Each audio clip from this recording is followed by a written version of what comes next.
everyone, welcome back to my channel. Today's video is going to be 20 things that I learned in 2020. If you like my content, please hit the little notification bell and subscribe and comment and like and do all the things. So, number one, the first thing that I learned in 2020 is to stay positive, even when things look kind of rough. I never really lived through a global pandemic before, but I learned pretty quick how to. And I didn't really think that the toilet paper situation was going to be a big deal until it turned out to be a big deal. So, number two, stay hopeful. So, of course, with quarantining and having to wear a mask everywhere you go and having to stay 6 feet apart from people, of course, it gets kind of bleak. And there literally were days where I had to look into the mirror and say, hey, like, your future is bright. Don't let that go just because of the circumstances that you're in. I mean, it helps to look at yourself and talk to yourself in the mirror if you want to do that. You know what I mean? I always just chose to stay hopeful that it was going to get brighter. And I actually thought that this COVID stuff was going to be gone by like June. That was a joke. I was too hopeful for my own good there.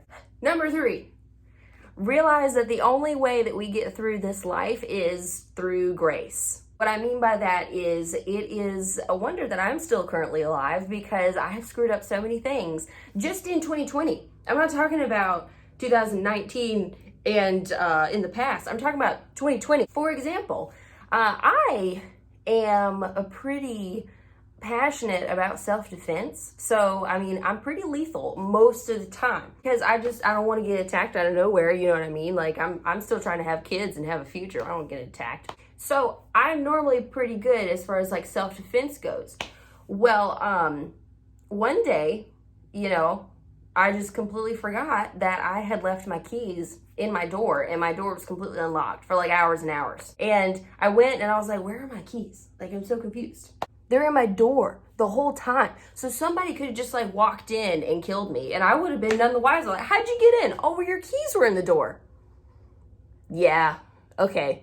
You got me there. So I think it's a good realization to have is, you know what? You can do your best, but at the end of the day, I think grace is going to take you where you need to be.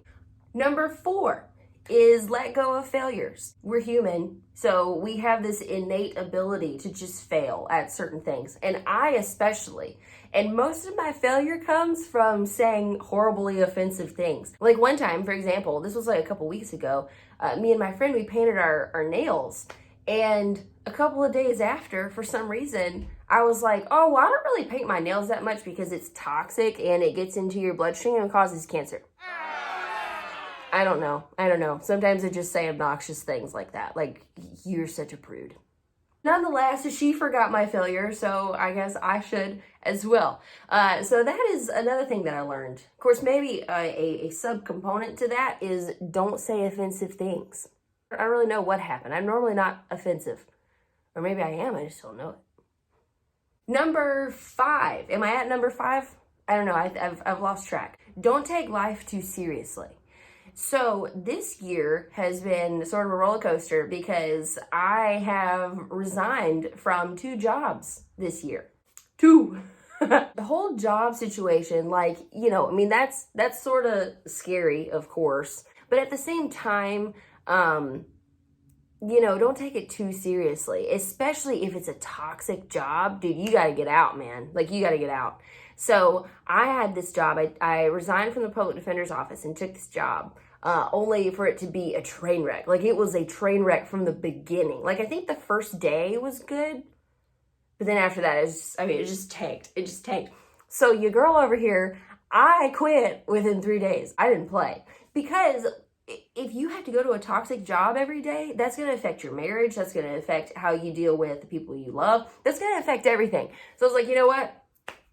This ain't worth it. I'm peacing. I remember the day that I quit. I was in the courtroom, and one of my friends, she goes, I think I have a plea at 2. And I was like, I think I don't have a job. And we about died laughing. Like, it was so funny. And we were in open court. So the judge looked at us and was like, we're still in session, folks. I ran out of the courtroom before I could be held in contempt.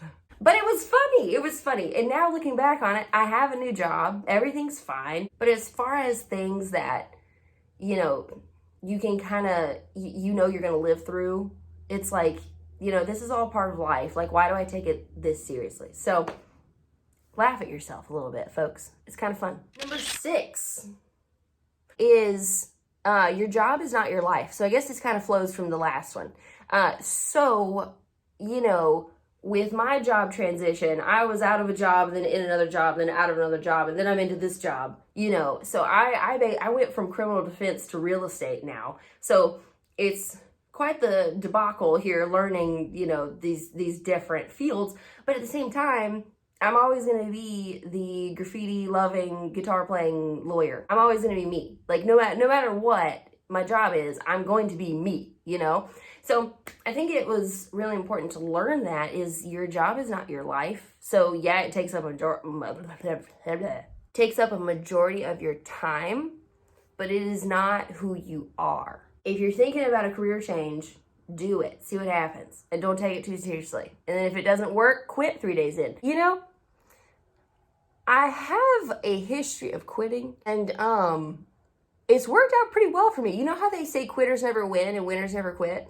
I quit and I'm winning.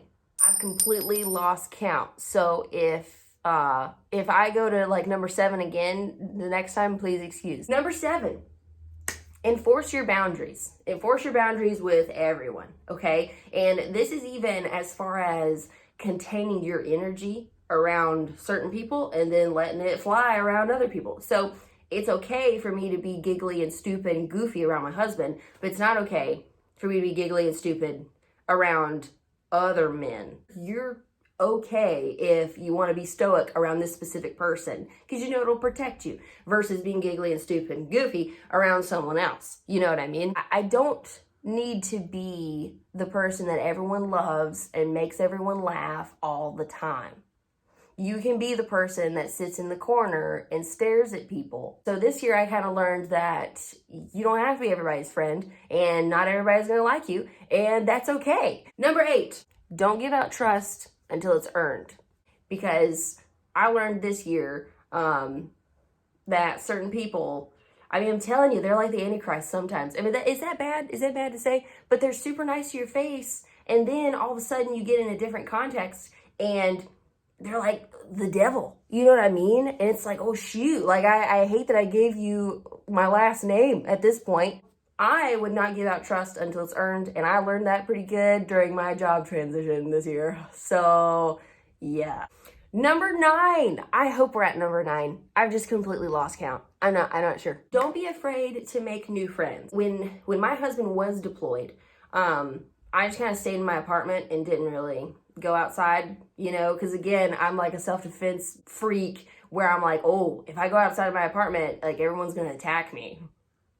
I'm not sure. Anyway, but when I got my dog this year, I started walking my dog and I started making new friends out of the neighbors. And there's one lady in particular that, I mean, we hit it off.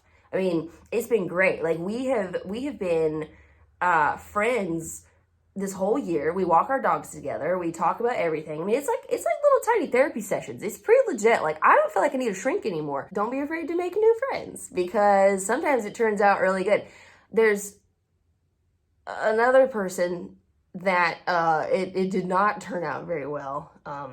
She sort of always talks about her divorce and like I'm happily married, so it's kind of a drag. Nonetheless, I'm still nice to her, so I appreciate her. Just not for long periods of time. Number 10 is to embrace change. So, you know, as I've talked about this year, I've had a new job, I got new coworkers, I lost a job, all of these things. I interviewed for a job and he never got back to me. Pissed. Embrace change, you know, because if you look at it with a positive mindset and if you look at it with a hopeful mindset, then change can actually be a really good thing. So, I would just say embrace the change that's in your life and look at this new season with hope and positivity because you never know what might happen. 11. God's plan is always better than yours. So at the beginning of this year, I wanted a German Shepherd. I wanted it from a breeder. I wanted it to be perfect. I was going to feed it like lamb. I had read all of Caesar's books. Like it was going to be 10 out of 10. Well, Both of my breeders fell through, and it was a tragedy, and I cried a lot. But I ended up getting a pit bull with heartworms. I said that like it was a good thing. He is heartworm free now, but he is like 11 out of 10. I mean, it's just the greatest. And I was able to rescue him because they said due to COVID, they didn't have workers, so they were gonna have to put him down, this whole thing. We were able to get his heartworms taken care of, get his kennel cough taken care of, get all these things taken care of, and now he's a happy little pup, and he's the greatest thing ever. And now I couldn't see me with a German Shepherd. You know, now it's like pit bulls all the way. Okay, are we at 11? No, we're at 12. We're at 12. 12. I learned how to quarantine. It was great. I redid some furniture. I read a whole bunch of books. I read one book just about fruits and vegetables. So, the best way to get the most nutrients out of your garlic is to chop it up and then wait for 10 minutes before you put it in your stir fry, because there's a heat sensitive chemical that is in the garlic that can only do its thing when it's not in the heat, right?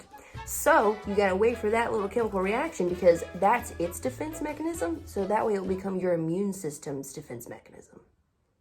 See, I learned a whole bunch during quarantine. I also planted some bell peppers and some tomatoes, and that was epic until I ate too many tomatoes. And then I think I got allergic to them. Number 13 is how, as a military spouse, to deal with deployment. So I had never gone through a deployment before, especially being a military spouse. It wasn't all that bad. I mean, I've learned to live with my husband, and I've learned to live without him, and both are fine, because on the one hand I've got my husband, and then on the other hand I've got God. So like I'm good, like either way. I got hardcore browbeaten though, because it sounds like I don't want my husband around, which is not true most of the time. I mean, it was fine with me, you know. I was glad when he was back, and you know, I was okay when he was gone. So I kind of learned how to deal with that, and it was pretty good. Like I said, got a lot done, redid a whole lot of furniture, so it was great. 14, maybe, is to take care of me first. During the course of the pandemic, when it started out, you know, I wasn't working a lot, and I was at the public defender's office. Wasn't working a lot. Court wasn't in session. So I just did a whole bunch of insanity. I ate a whole bunch of good stuff, and it was great. You know, I felt really healthy. I felt like I was really taking care of myself, and so therefore I felt like I had more energy to take care of other people. 15, trust your gut. You should trust that intuition that you have inside of you that you need to go a specific direction. So when I resigned from the public defender's office, took that job, quit in 3 days, and then I had all this time. So my gut was telling me, you really need to get back into your feedie, and you really need to get back into music. What are you doing? So I was like, okay, I'll just do that. And whammo, it was really weird how I had this revival of art and music. So if I have any advice for you, that would be trust your intuition and just follow that path, because you never know where it's going to end up. I mean, heck, I didn't have a YouTube channel. Well, I sort of did. I started it in like 2015, and just now I'm picking it back up, but it's so great. Have you guys ever made videos? Oh my gosh, it's just so much fun. It's the greatest. Like, you just look at your phone and you just talk to it. It's fantastic. How to get off on that? Number 17. This one is crucial. Egg noodles are awesome, okay? Put them in your spaghetti, do whatever you gotta do. They're awesome. They're basically the same as like normal noodles, but without like the preservatives and all the like cancer causing mess. Rice cakes, put peanut butter on rice cakes. You'll thank me later. Steel cut oats are chewy. Sardines are horrible. Number 18. I should have gone the other way around, because this should technically be number 3, because it's like almost the most important one. Read your Bible every day. I got so much hope and joy and peace from just reading my Bible every day. So I would just encourage you to read your Bible every day, because it really will push you through. It will change your spirit. It will change your heart, from a heart of stone to a heart of flesh. And it really gives you so much hope and joy for the future and for the day. Number 19, pray every day. Don't stop praying. So what I like to do is I pray, and I listen to worship music, and I pray, and I think about him often. And I would hope that what I'm doing is a praying without ceasing type of thing. But when you walk with the Lord every single day and you think of him often and you talk to him as a friend and you ask for his opinion on things that you do and the things that you're thinking about doing, and you yell at him when you're frustrated and you cry to him when you're sad, and you just make him part of everything that you do, it really makes a difference in the quality of your life. Depression doesn't have a place. Sadness doesn't have a place. None of it has a place when you are sitting at the feet of Jesus. Number 20, but this is the most important one, is never take your loved ones for granted. This year has been particularly hard, and it has put that in perspective to the nth degree, because we don't know how this virus works. We don't know who has it, who doesn't have it. We're trying to combat it, but it's not going to be beaten by our human efforts. We can never be, too sure that our loved ones are going to be here tomorrow, So never take them for granted. Always say, I love you. Be vulnerable with them when they're vulnerable and cry with them when they're crying. Let go of your pride and just love them how they deserve to be loved. So those are the 20 things that I learned in 2020. I hope you enjoyed it. Again, like, subscribe, comment. Don't subscribe, don't comment. Be true to yourself. See you later.